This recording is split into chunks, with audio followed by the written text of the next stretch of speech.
Syllabus শেষ না করে মাধ্যমিক বা উচ্চ মাধ্যমিক পরীক্ষা নিলে তা হবে আত্মঘাতী সিদ্ধান্ত, এমনটি মনে করছেন শিক্ষাবিদরা। প্রয়োজনে পরীক্ষার সময় আরো পিছিয়ে দিয়ে হলেও সিলেবাস পূর্ণাঙ্গভাবে শেষ করার তাগিদ দিয়েছেন তারা। বলছেন তা না হলে দীর্ঘমেয়াদে ক্ষতিগ্রস্ত হবে শিক্ষার্থীরাই। শাহালি জয় রিপোর্টে বিস্তারিত। প্রতি বছর 1 ফেব্রুয়ারি এবং এপ্রিলের প্রথম দিনে দেখা যেত পরীক্ষার এমন দৃশ্য। বছরের নির্দিষ্ট দিনে মাধ্যমিক এবং উচ্চ মাধ্যমিক পরীক্ষা অনুষ্ঠিত হয়ে আসছিল বেশ কয়েক বছর ধরেই।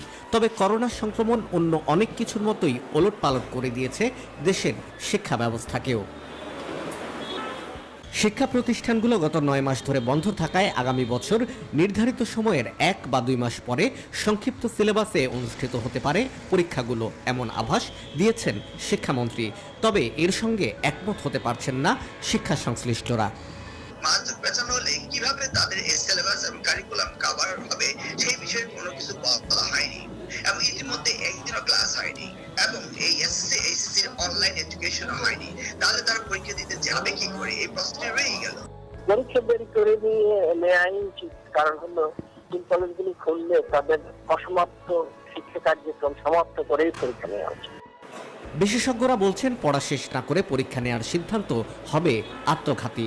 পরীক্ষা নেওয়ার আগে পাঠ্যসূচি শেষ করার বিষয়টিও তাই নিশ্চিত করতে হবে।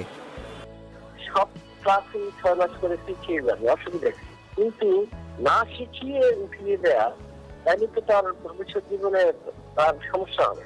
যে বিষয়গুলি সে শিখলো না, পরবর্তী ক্লাসে ওই বিষয়ের পরবর্তী পাঠগুলিতে তারা ধরতে পারবে না। করোনার জন্য আমরা একটি বছর পার করে দিয়েছি।